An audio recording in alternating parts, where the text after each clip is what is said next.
Quem está feliz aí? Glória a Deus. Abra comigo em Marcos capítulo 4.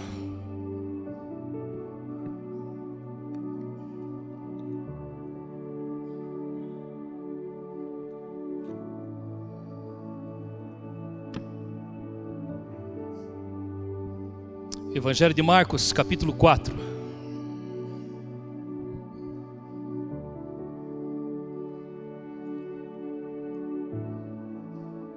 Verso 35.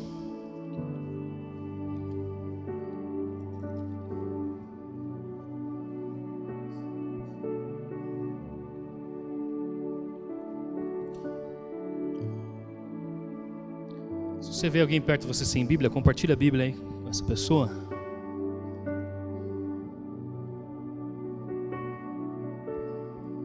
Naquele mesmo dia, ao cair da tarde, pediu a seus discípulos: passemos para o outro lado.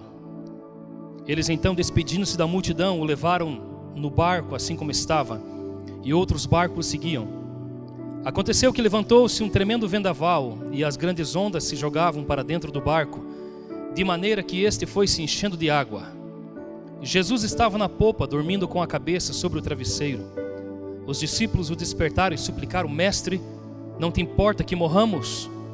Então ele se levantou, repreendeu o vento e ordenou ao mar: Aquieta-te, silencia-te. E logo o vento serenou e houve completa bonança. E indagou aos seus discípulos: Por que sois covardes? Ainda não tendes fé? Os discípulos, contudo, estavam tomados de terrível pavor e comentavam um com os outros: Quem é este que até o vento e o mar lhe obedecem? Vamos para o outro lado. É o tema da mensagem dessa noite. Um tema que nos instiga, assim como Jesus estava instigando aqueles discípulos naquele momento. Jesus está com os seus discípulos em determinado lugar, num determinado tempo do seu ministério, fazendo muitas coisas, mas ele tem uma direção. Ele diz: vamos para o outro lado.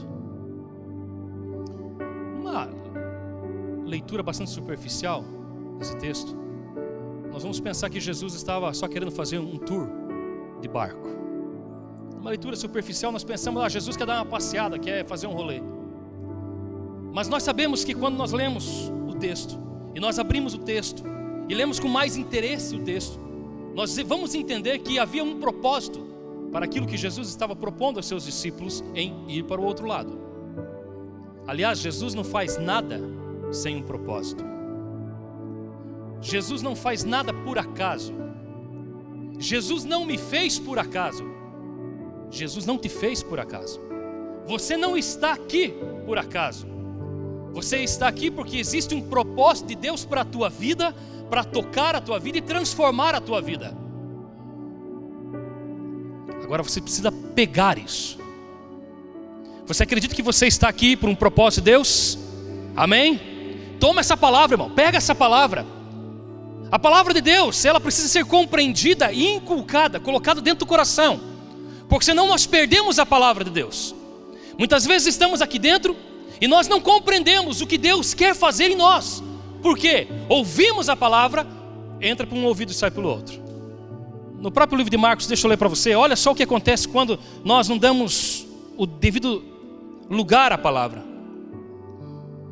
Jesus fala assim: olha, o semeador saiu a semear uma palavra. Algumas pessoas são como a semente à beira do caminho, onde a palavra é semeada. Logo que ouvem, Satanás vem e retira a palavra nela semeada. Olha só o que ele está falando. Existem pessoas que estão aqui dentro, queridos, que elas escutam a palavra, mas a palavra cai à beira do caminho, à margem do caminho, não cai no coração. O que acontece? Logo o inimigo vem e rouba a palavra dele. Aquilo que era para ser vida para ele foi roubado. Jesus continua dizendo: outras pessoas, como a semente lançada em terra pedregoso, ouvem a palavra e logo a recebem com alegria. Todavia, visto que não tem raiz em si mesma, permanecem por pouco tempo. Outras pessoas recebem uma palavra, uma direção de Deus, mas porque ela não tem raiz, aquilo entra, mas logo morre. Existe um terceiro grupo. Outros ainda recebem a palavra, mas essa semente é lançada entre espinhos.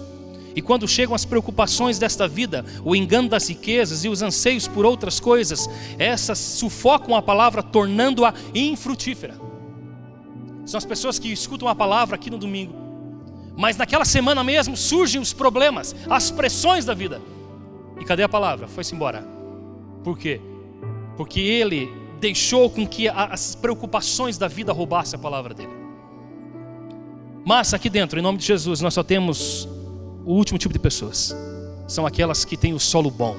São aquelas que recebem a palavra, aquelas que inculcam a palavra e fazem com que a palavra frutifique em sua vida. Amém, querido?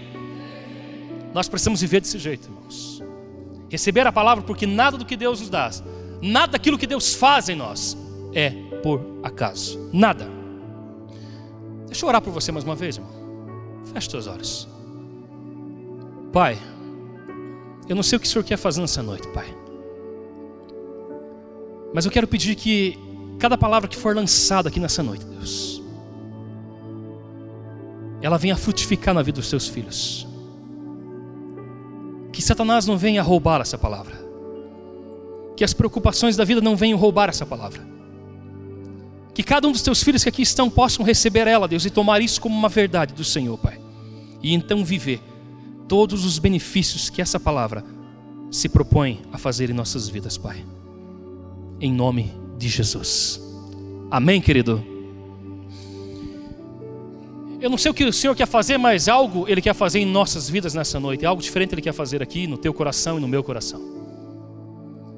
Eu sempre crio uma expectativa, eu falava para os líderes esses dias atrás, que nós devemos criar expectativa daquilo que Deus vai fazer. Porque quando nós criamos expectativas naquilo que Deus vai fazer, quando Deus faz, não é novidade para nós. Porque nós já estamos esperando que aquilo aconteça. Porque a nossa fé já está lá na frente. Então nós precisamos criar, sempre nós falamos isso, crie o ambiente de culto antes de vir para o culto. Crie no seu coração esse solo que recebe aquilo que é do Senhor, para que você não perca a palavra do Senhor, para que você não perca a bênção do Senhor. E a mensagem do Senhor é que Ele quer nos tirar de um estado de letargia que talvez nós estamos, num estado de inoperância em que nós nos encontramos, e nos leve àquilo que fomos chamados para fazer, e nos coloque exatamente no lugar de propósito que Ele tem para nos dar, aquilo que Ele já desenhou para nós. Vamos para o outro lado. É uma frase que fala a nós sobre sair da zona de conforto. Porque muitas vezes onde nós estamos está bom demais. Por que sair? Por que sair do ambiente em que eu estou? Por que sair do estado em que eu estou? Está bom demais. Afinal, em time que está ganhando não se mexe. Por que sair do lugar? O problema é que muitas vezes nós estamos num lugar bom, querido, mas não é o excelente de Deus para nós. É um lugar fantástico, é um lugar muito maravilhoso, mas Deus tem algo maior ainda para nós. Ele quer realizar coisas maiores ainda em nossas vidas. Mas nós precisamos entender isso. O fato é que, porque nós nos acostumamos com o bom, nós afrouxamos o cinto. Não é assim? E vivemos aquela vida, segundo aquela canção, deixo a vida me levar. Vida leva eu. E vivemos dessa maneira. Mas o Senhor tem algo diferente a nos dar. Ele tem algo diferente que Ele quer fazer por mim e por você. E nessa noite Ele se propõe a fazer isso. Porque nós podemos estar num lugar fantástico, mas não ser o lugar de Deus para nós, e não ser ainda o propósito que Deus tem para nós. Pedro, Tiago e João foram convidados por Jesus para subir na montanha, Monte Tabor.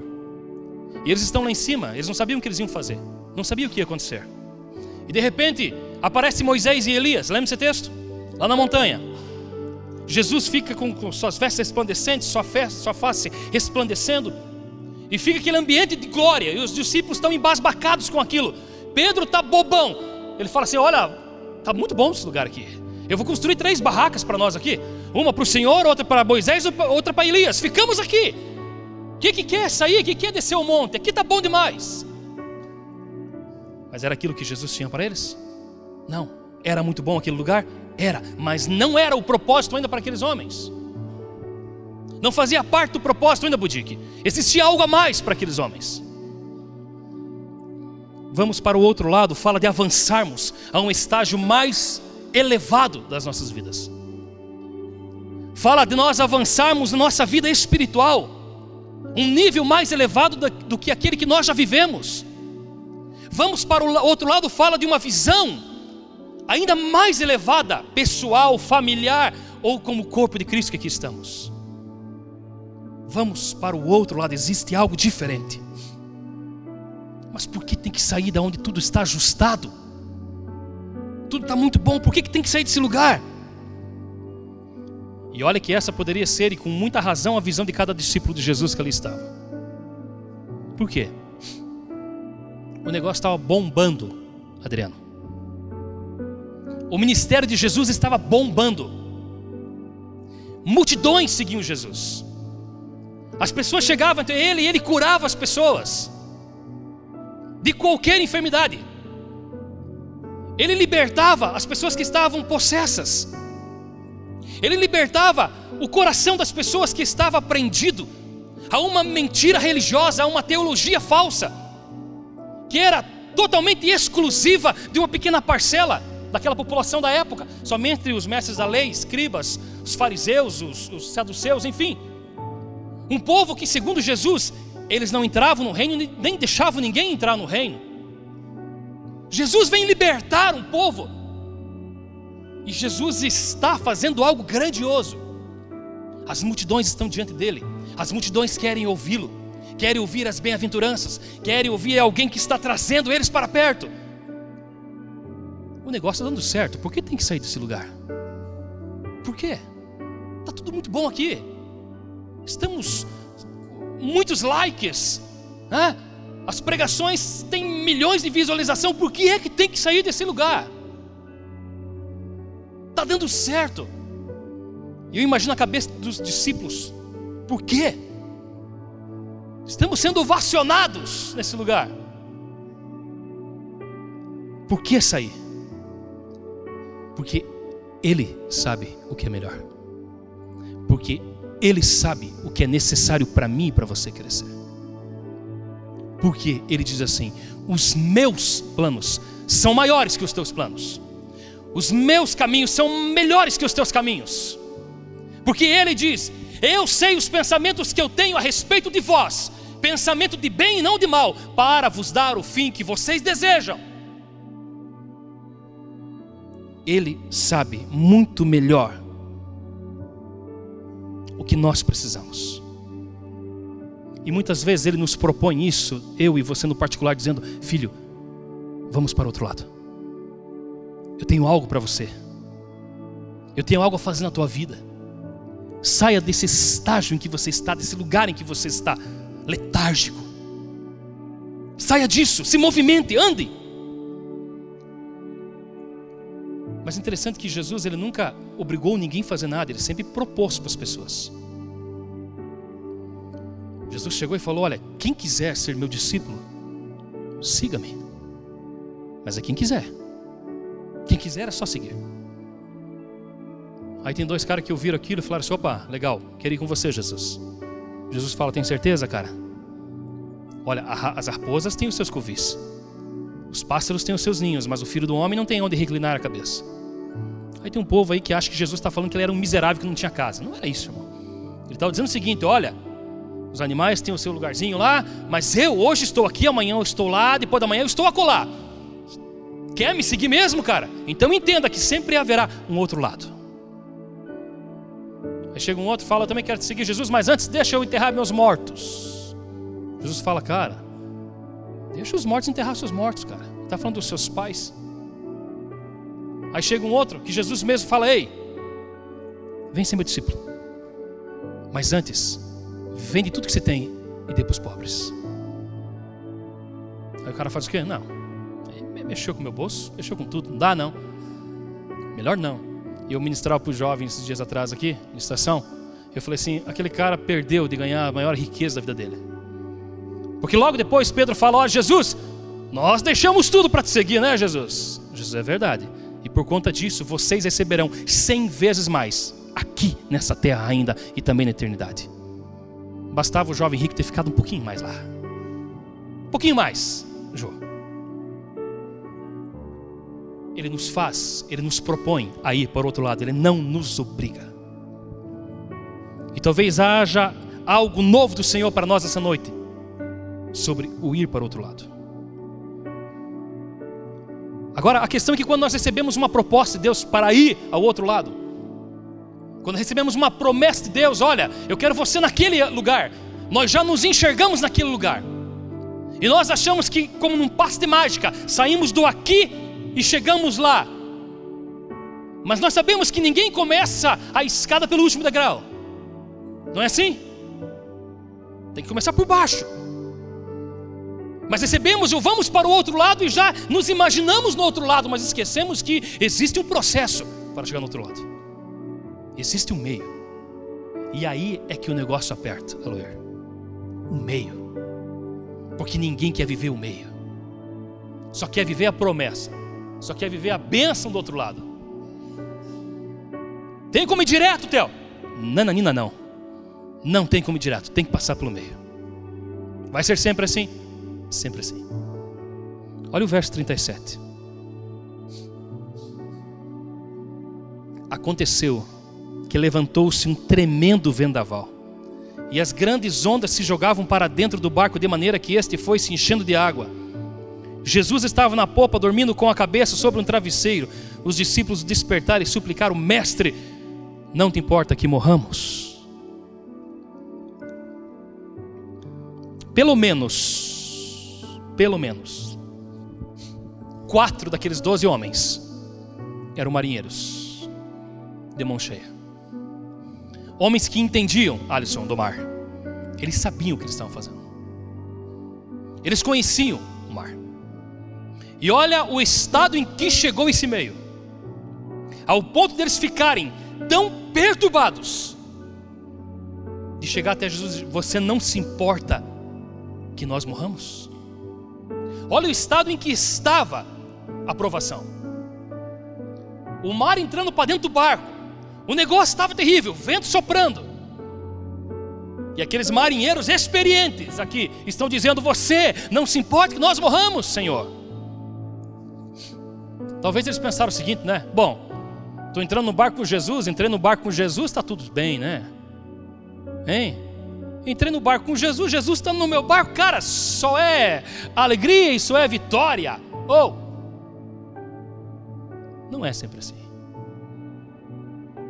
Aliás, Ele permite que nós passemos por tudo isso para que nós cresçamos. Precisamos entender que apesar de Jesus estar em nosso barco, as provações vêm, as lutas virão, as aflições virão. Ter Jesus dentro do barco não te livra de passar por aflição. Não te livra. Existe um evangelho tabajara que diz assim: venha para Jesus e seus problemas se acabaram. Evangelho tabajara, lembra das organizações tabajara? Isso aí. Venha para Jesus que você não vai ter nenhuma luta mais na tua vida. Mentira, irmão. Mentira. Porque Jesus falou: no mundo, eu não ouvi, no mundo. A sorte que não terminou aí, porque ele diz: mas eu venci o mundo, aleluia. Ou seja, eu venci todas as aflições. Isso é importante para nós, querido. Estou chegando em Jesus, estou chegando na igreja, estou convidando Jesus para minha casa, agora é só alegria. Amém, irmão. Mas vai ter também uma tristezazinha ali, porque vai ter uma lutazinha, e você vai ser confrontado, irmão. Esse tempo atrás eu estava conversando com um rapaz aqui. Esse tempo atrás, me perdoe, 2 dias atrás. Aí ele estava contando que o pai dele, ele já era cristão, o pai dele não era. E daí, passado uns tempos lá, fizeram um concurso na escola dominical. Quem levasse mais pessoas ganhava um brindezinho, né? Aí o irmão dele esperto levou os pais, e os pais se converteram a Jesus. Logo depois que os pais se converteram a Jesus, entrou uma crise no país, no tempo do Collor ainda. E o pai dele, que tinha um emprego garantidaço, perdeu o emprego. 2 anos e 8 meses desempregado. Aí você fica pensando: não é possível, cara. O cara veio para Jesus, já veio o problema junto. Hein? Eu não nem fosse contar os testemunhos da vida do meu pai e da minha mãe. Misericórdia, irmão. Sempre fui tranquilo na vida financeira, foi vir para Jesus o negócio. Por quê? Pô, então Jesus é um sadomasoquista? Hein? Ele gosta de fazer as pessoas sofrer? Será que é por isso? Não é não, irmão. Sabe por quê? É porque antes você estava sozinho na tua vida, sem propósito. Quando Jesus entra em nossa vida, nós temos um propósito. Tudo muda. Aí é óbvio, querido, que toda força contrária vai vir contra nós, para nos fazer desistir do caminho, para nos fazer pensar, não, realmente não vale a pena. O que é isso? Acabei de chegar, estou com um monte de problema.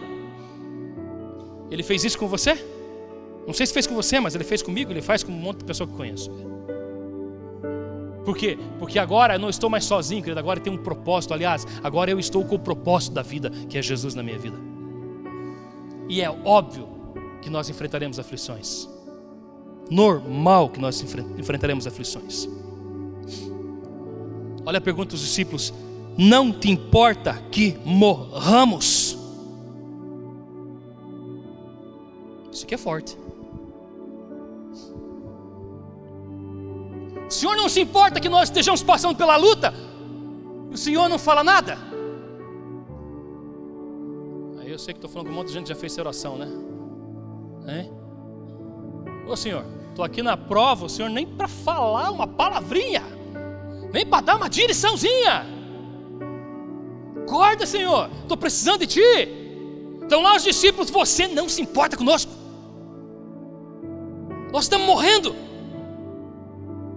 Não está vendo? E você dormindo? Deixa eu te falar, irmão. Não é Jesus que precisa ser acordado. Não é Jesus que precisa ser lembrado que nós estamos na provação. É nós que precisamos acordar, querido.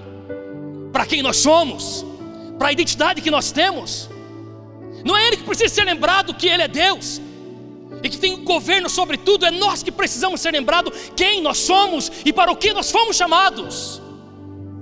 Somos nós, não é Ele, querido.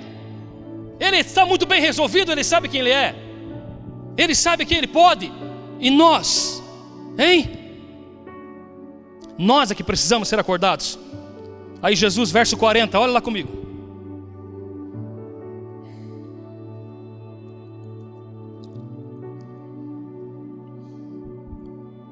E indagou aos seus discípulos: por que sois covardes? Porque vocês não tendes fé. Olha só o que Jesus está dizendo para os caras: seus tímidos. Seus tímidos. Eu imagino Jesus falando assim: tá de brincadeira, rapaziada? Tá de brincadeira, me acordar? Estava sonhando com os anjos lá, os anjos cantando para mim. Foram lá me acordar por causa disso. Porque a palavra dele nos remete a isso, dizendo assim: seus covardes. Você pensa, não, como assim? Como assim? Vou chamar um cara de covarde? O cara está no meio do mar, quase morrendo, a água entrando, o barco está indo a pique, o negócio está terrível. Como covarde? É o que Jesus falou: vocês são tímidos, vocês não têm fé. Era para vocês ter resolvido a situação, não me chamado. Era para vocês ter resolvido a situação. 2 Timóteo capítulo 1, verso 7, eu vou ler para você.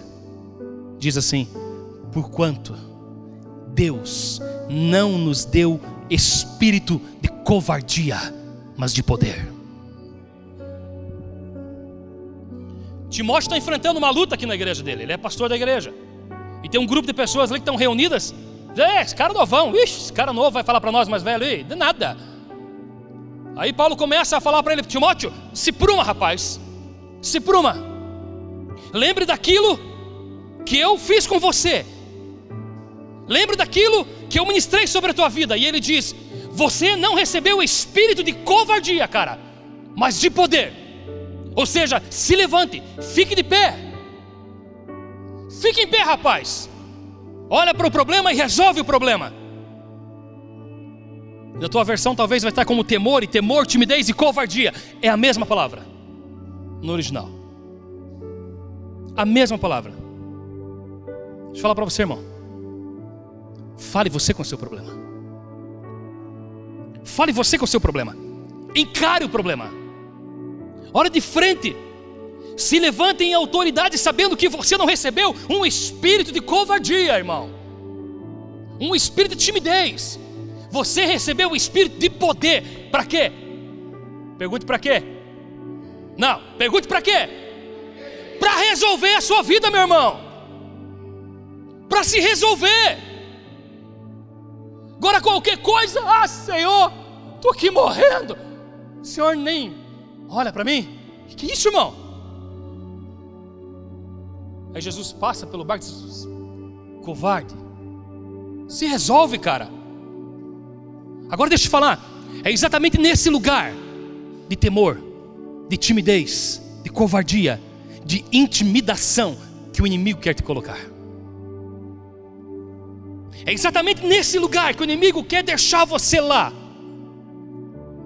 para que você não saiba que você tem poder sobre a tua vida, que existe autoridade sobre a tua vida, para você resolver as coisas da vida. É nesse lugar que ele quer fazer. Logo depois que teve aquele evento lá que o Pedro queria construir as 3 cabanas, eles descem a montanha e lá embaixo tem uma multidão esperando eles. Jesus ficou um pouquinho mais, desce os discípulos, tem um pai com um filho endemoniado, não consegue expulsar o demônio, fala: discípulos, expulsem. Eles não conseguem expulsar, chega Jesus, sai dele e sai. Aí os discípulos olham para Jesus e falam assim: por que nós não podemos expulsar? E Jesus fala para eles: porque vocês foram covardes. Está lá na tua Bíblia. Porque Jesus diz assim: vocês não tiveram fé para isso. Vocês foram tímidos sob a autoridade que eu coloquei sobre a vida de vocês. Aí ele completa dizendo: agora isto só sai com jejum e oração. Ou seja, para você entender quem você é, para você viver na autoridade que você tem, você precisa ter uma vida de santidade, buscando o Senhor, se jejuando e conhecendo a palavra. É óbvio. Porque senão vai bater o problema e nós perdemos toda a nossa inteligência. Bate a luta, né? O inimigo se levanta e nós pensamos: peraí, não consigo resolver nada na minha vida, pastor do céu, não estou orando nem jejuando. Não é por isso, irmão. Você jejua e ora para saber o que você é, para você chegar mais perto do Senhor, para você se assemelhar ao Senhor. É para isso. Para que depois, quando surgir a luta, você levante sua mão e eu declaro em nome de Jesus: vou vencer, vou passar por cima. Está me entendendo, irmão? Ele quer nos deixar acuados. O inimigo quer nos deixar acuados. Quando eu tinha uns 8, 9 anos, naquela época, as crianças, 8, 9 anos, quem que é da minha idade aí? O Reni, você é da minha idade, Reni? 40, glória a Deus, é. Quando eu tinha uns 8, 9 anos, as crianças saíam pegar o leite para o pai. Quem ia buscar o leite para a mãe e para o pai? Quem ia buscar? Era em garrafa de vidro, né? Vinha até com o cheiro da vaca, é ou não é? Mas era bom aquele leite, não tinha coronavírus pelo menos, né, irmão, naquela época. Era bom. E eu saía pegar leite de manhã, às vezes à tarde ia para o mercadinho, uma venda que tinha lá perto de casa, mas tinha um lugarzinho que a mãe mandava, eu não gostava de ir, cara. Mandava comprar ovo. Uma senhorinha, tinha uma ruazinha assim, na época era poucas casas, tinha que andar mais ou menos uns 500 metros. Aí tinha uma casa lá, um gramadão na frente, assim longe, 50 metros lá atrás da casa. Por que eu não gostava? Porque naquela época, eu, um piazinho de 9 anos, tinha um cachorrão, irmão. Pensa o cachorro. Era eu bater a primeira palma, já vinha aquele abençoado, aquele cachorro latindo, rosnando por cima de mim, solto naquele pátio. Irmão, eu morria de medo daquele bicho. Eu ficava o quê? Acuado. Aí chegava a dona: ele não morde. Tá de brincadeira, né? Cachorro desse tamanho falar: ele não morde, irmão. Só a graça. Aí, passou o tempo, eu fui ouvindo coisas, né? Não sei se são dito popular, mas depois fui pesquisar, ver se era verdade. E é mesmo. De que o cachorro, o dito popular diz que ele sente o medo da pessoa, né? Já ouviu isso? Na verdade não é que ele sente o medo da pessoa, ele pressente o medo da pessoa. Ele consegue ver na pessoa se a pessoa está com medo dele ou não. Então ele olha para a postura da pessoa. Ele consegue ver pela postura se a pessoa está com medo ou não. Que mais? Pela atitude da pessoa, pela tensão muscular e pela afeição. Não adiantava eu querer dar uma derrama naquela época, eu só tinha 9 anos, irmão, com o cachorro. Não adiantava. Eu morria de medo daquele bicho. Eu não gostava de ir naquela casa pegar os ovos. Mas sabe que tem um texto que diz o seguinte: resisti ao diabo, e o quê? Ele fugirá de vós. Ele quer nos acuar, Luir. Ele quer mostrar que Ele é grande, que Ele é poderoso e que nós não somos nada. Mas a palavra diz: resiste ao diabo e ele vai fugir de vocês. Não sejam covardes, não sejam tímidos, resistam a Ele. Resistam a um pensamento de insignificância que Ele quer nos colocar e que Ele quer inculcar em nós. Um pensamento que nós somos ninguém, não podemos nada, não conquistamos nada e não vamos para lugar nenhum. Mentira, queridos. Ele é mentiroso, ele é o pai da mentira. Só existe falsidade nele. Ele quer fazer de conta que é, mas não é. Não é nada disso. Sabe o que eu sou? Sabe o que nós somos? Eu vou te falar. No meu WhatsApp, no meu Facebook está escrito lá: eu não ando pelo que eu sinto, eu não ando pelo que eu vejo, eu ando pelo que eu creio. Essa frase de Smith Wigglesworth: eu não ando pelo que eu acho, pelo menos deveria ser assim. Somos nós lá pessoas que temos que ficar achando alguma coisa. Eu acho que hoje estou mais forte. Eu acho que esse mês eu estou mais apoderado de Deus. Nós somos pessoas que temos que ficar achando as coisas, irmãos. Não, nós precisamos, sabe o quê? Saber o que nós somos. Nós precisamos saber o que nós somos. E sabe onde nós encontramos quem nós somos? Aqui. Sabe o que diz aqui? Lá no começo da Bíblia: que eu sou a imagem e semelhança do meu Deus. Tem alguém que é a imagem e semelhança de Deus aí, querido? Sabe o que diz aqui? Não mexe comigo, porque eu sou menino dos olhos de Deus. Oh, aleluia! Alguém é menino de olho de Deus aí, querido? Alguém é menino dos olhos? Você deixa alguém cutucar teu olho, irmão? Não deixa, né? Sabe o que eu sou? Sabe o que você é?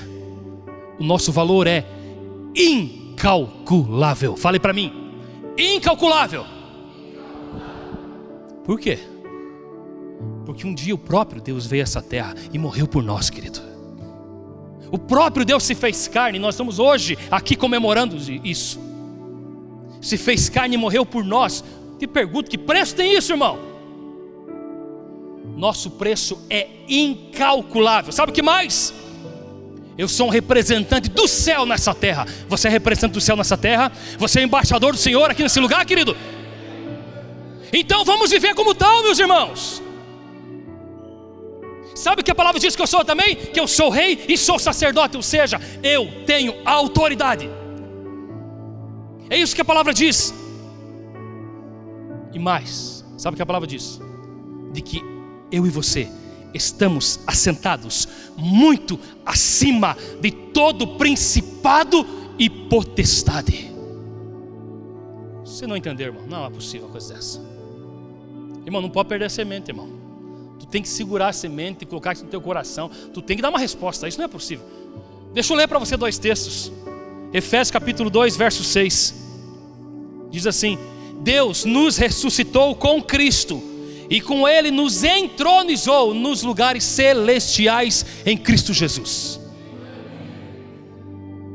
Mateus fala: mas o que é lugar celestial, pastor? Está muito vago. Então deixa eu ler para você. Efésios 1:20 vai falar: este mesmo poder que agiu em Cristo, ressuscitando dos mortos e entronizando-o à sua direita nas regiões celestiais. Que é isso? Muito acima de toda potestade e autoridade, poder e domínio, e de todo nome que possa ser pronunciado, não somente nesta era, mas da mesma forma nada que há de vir. Também sujeitou tudo que existe debaixo dos seus pés, e o designou cabeça sobre absolutamente tudo o que há. Mas não terminou, e o texto diz assim: e esse Jesus concedeu toda essa autoridade a eu e você, que somos a igreja dele. Aleluia! Glória a Deus! Hey!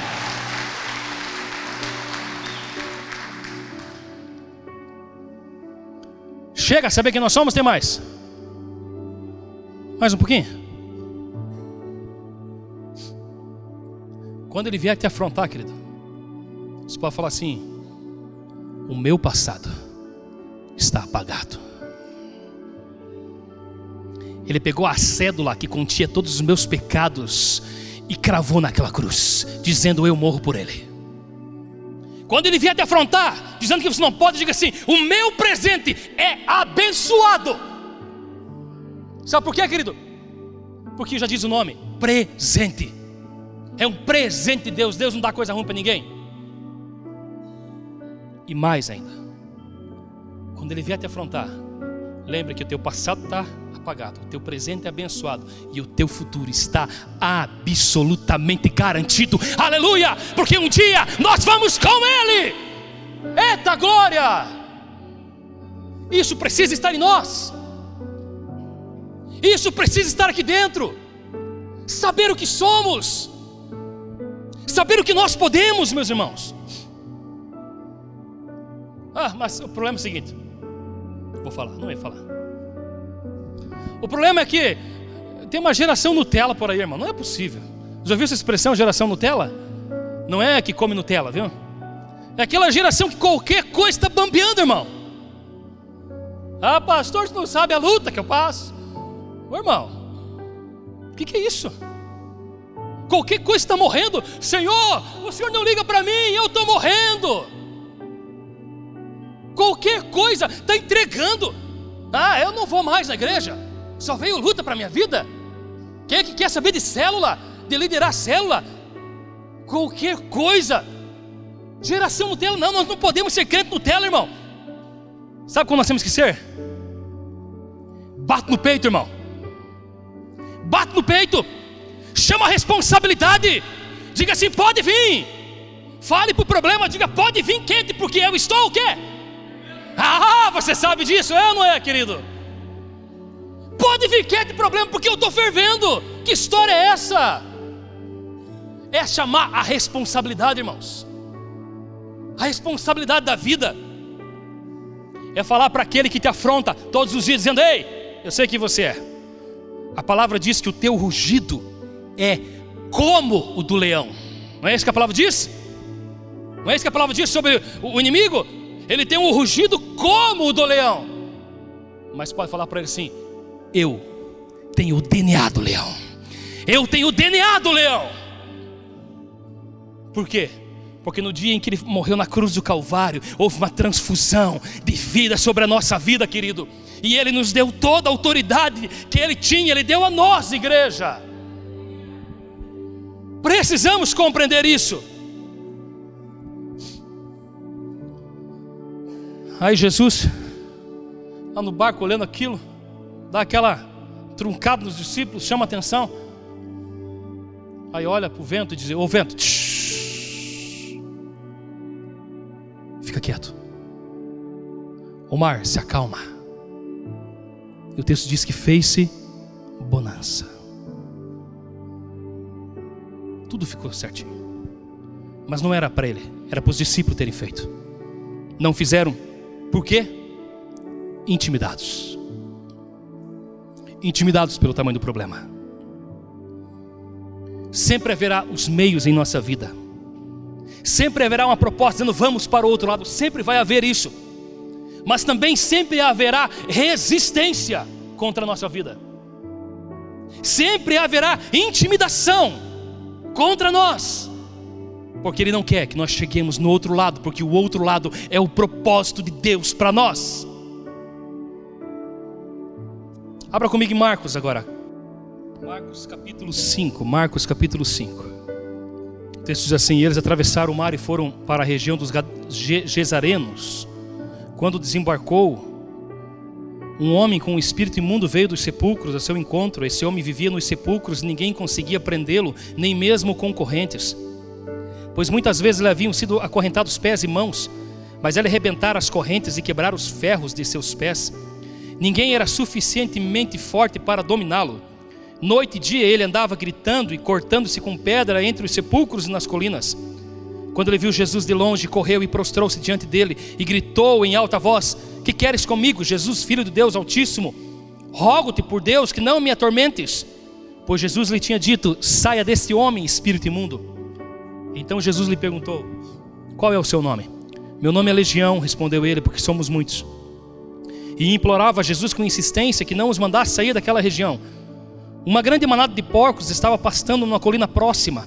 Os demônios imploraram a Jesus: manda-nos para os porcos para que entremos neles. Ele lhes deu permissão, e os espíritos imundos saíram e entraram nos porcos. A manada de cerca de 2.000 porcos atirou-se no precipício abaixo em direção ao mar, e nele se afogou. Os que cuidavam dos porcos fugiram e contaram esses fatos na cidade e nos campos, e o povo foi ver o que havia acontecido. Quando se aproximaram de Jesus, viram ali o homem que fora possesso da legião de demônios, assentado, vestido e em perfeito juízo, e ficaram com medo. Os que o tinham visto contaram ao povo o que acontecera ao endemoniado e falaram também sobre os porcos. Então o povo começou a suplicar a Jesus que saísse do território deles. Quando Jesus estava entrando no barco, o homem que estivera endemoniado suplicava-lhe que o deixasse ir com ele. Jesus não o permitiu, mas disse: vá para casa, para a sua família, e anuncia-lhes tudo quanto o Senhor fez por você, e como teve misericórdia de você. Então aquele homem se foi e começou a anunciar em Decápolis quanto Jesus tinha feito por ele, e todos ficaram admirados. Chegaram do outro lado. Depois daquela viagem turbulenta, chegaram num lugar tranquilo, né? Lembre-se, eles saíram de uma grande multidão. Talvez a expectativa de qualquer pessoa é: eu estou saindo de uma grande multidão, eu vou chegar numa multidão maior ainda, porque o propósito de Deus só pode ser maior para a minha vida. O outro lado só pode ser melhor, maior, o volume tem que ser maior. Mas eles chegam no outro lado e só tem um homem. E esse um homem está endemoniado, e os demônios deles estão endemoniados também. O cara tem uma legião de demônios dentro dele. Aí você pensa: não é possível um negócio desse? Tu sai de uma multidão de pessoas para encontrar um homem nesse estado.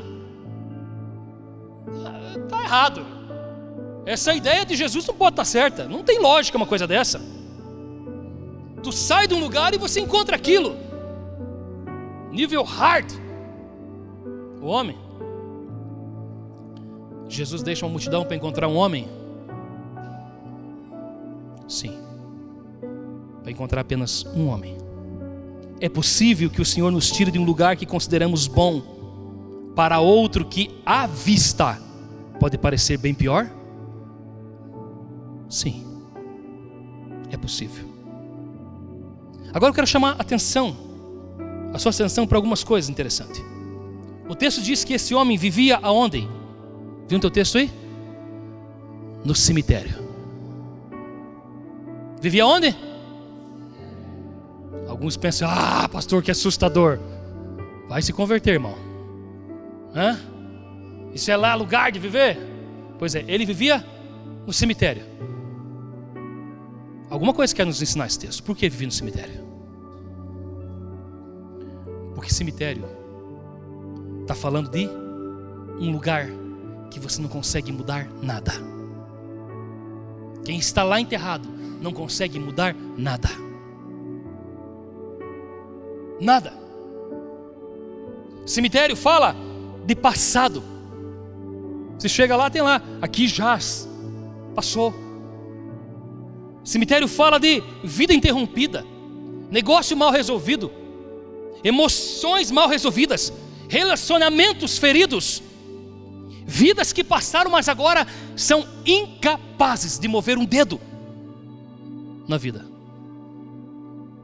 porque é exatamente nesse ambiente de morte que o inimigo quer nos fazer habitar. É nesse ambiente que nós não conseguimos mudar nada, que ele quer que nós fiquemos. Agora a pergunta dele é atrevida, né? Por que viesse nos incomodar? Atrevidinho ele, né? Por que incomodar? Por que Jesus estaria incomodando ele? Porque ali naquele ambiente ele dominava. Naquele ambiente ele era o dono do pedaço. No lugar onde aquele cara andava, as pessoas eram intimidadas por ele. Intimidadas pela ruindade dele, pela maldade dele e pelo poder maligno que havia dentro dele. Mas então surge Jesus para fazer o quê? Libertá-los. Não, pastor, é singular. Foi libertar um homem. Não, foi libertá-los. O nosso erro, irmãos, é que nós achamos que Jesus ele faz o que faz por nossa causa somente. Jesus não nos liberta somente por nós, queridos. Ele nos liberta para que nós possamos libertar outros. Ele nos alcança para que nós possamos alcançar outras pessoas. Ele libertou esse homem para que esse homem libertasse outras pessoas que estavam intimidadas pelo medo. É por isso que o Senhor vai libertá-los. Aí talvez uma pergunta que um dia me fizeram, né? Ô pastor, por que Jesus liberou os espíritos e ir para o porco? E a minha resposta foi: faço a menor ideia. Sinceramente é uma coisa que eu vou perguntar para Jesus um dia. Ô Jesus, o que os bichinhos, né, indefesos tinham a ver com o negócio? 2.000 porcos, mãezinho dos bichos.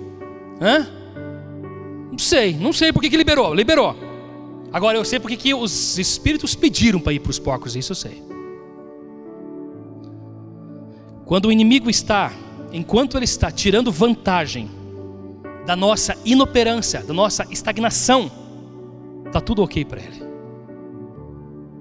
Enquanto ele vê que nós somos pessoas que leem a Bíblia, mas não praticam a Bíblia, está tudo certo, não faz a menor diferença, pode ler a Bíblia.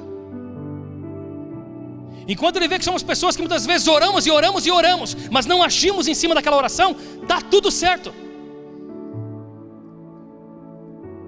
para ele. Mas assim que eu e você acordamos para a vida, assim que eu e você entendemos quem nós somos, ele tem que vazar. E quando ele tem que vazar, se ele puder, ele faz o estrago que puder. O maior estrago que puder, ele faz, se ele puder. Quando nós entendemos o que nós somos, ele precisa vazar. Ele não pode continuar naquele lugar, nos deixando parados, estagnados, intimidados. Quando nós entendemos a autoridade que nós temos, ele precisa vazar.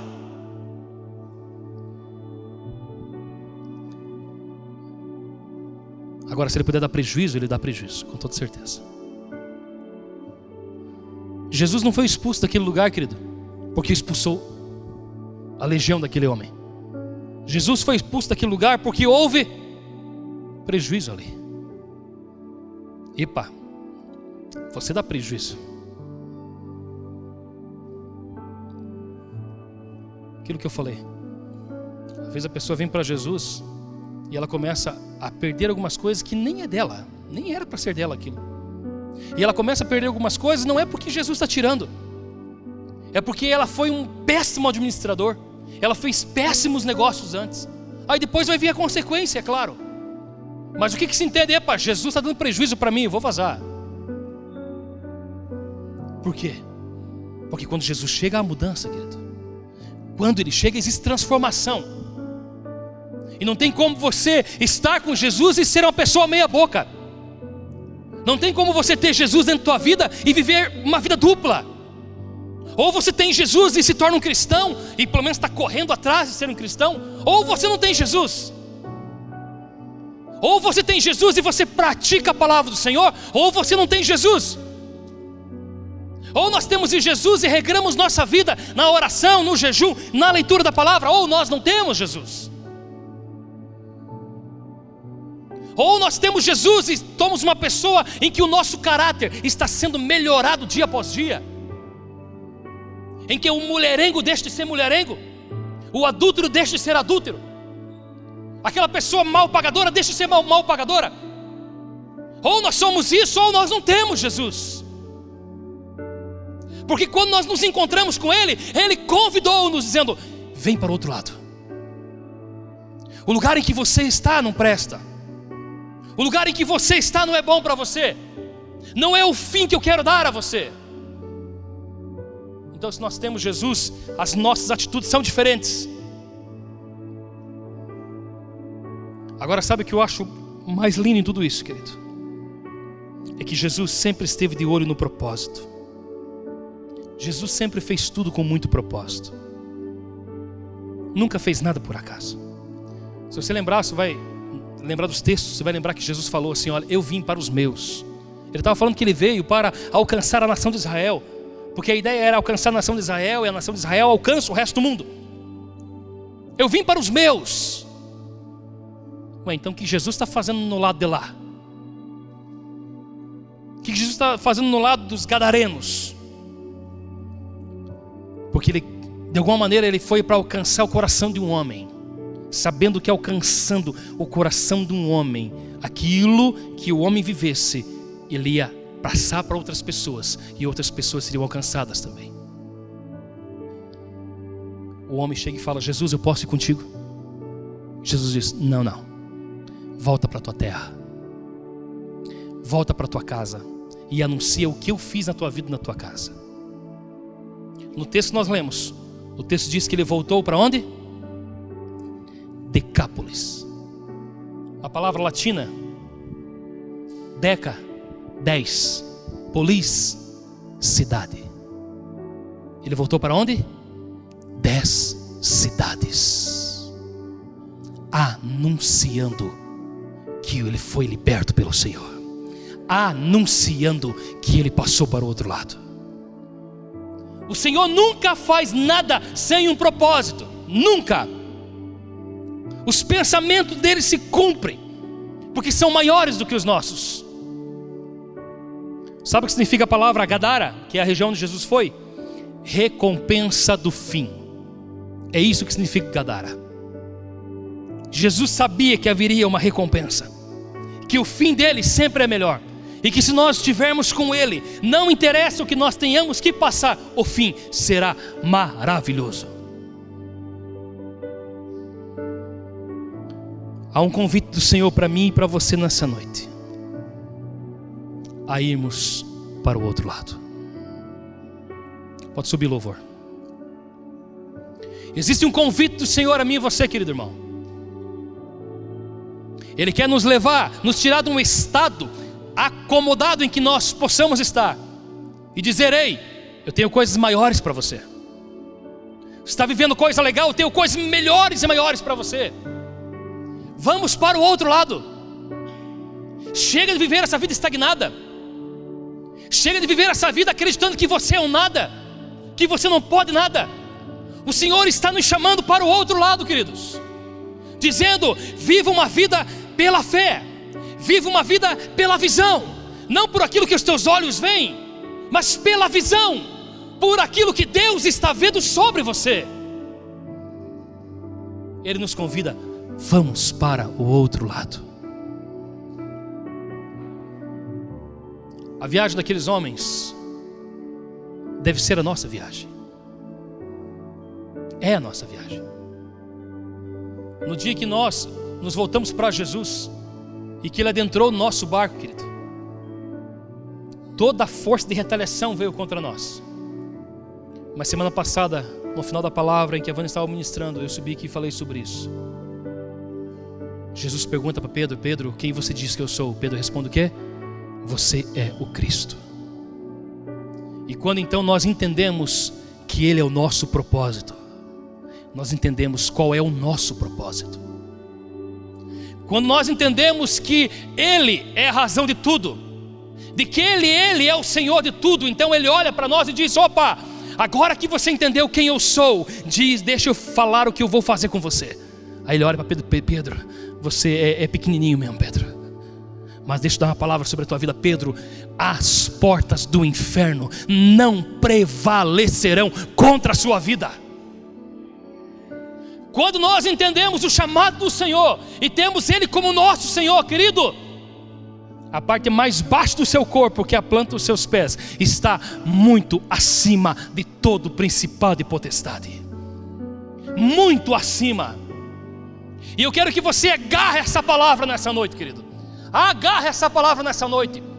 E que você saia daqui entendendo quem é você, para o que você foi chamado, entendendo que existe autoridade sobre a tua vida. A palavra do Senhor diz assim: Elias era um homem comum como eu e você, mas sob a palavra dele, ele disse: sob minha palavra não choverá na terra durante 3 anos e meio. E durante 3 anos e meio não choveu sobre a terra, porque alguém que entendeu a sua autoridade, alguém que entendeu que a autoridade foi delegada aos homens nessa terra, alguém que entendeu que desde que ele se voltou para Jesus, o DNA corrompido dele foi transformado por um DNA santificado pelo Senhor. Por isso há um convite do Senhor a mim e a você nessa noite, dizendo: vamos para o outro lado. Fique de pé, querido.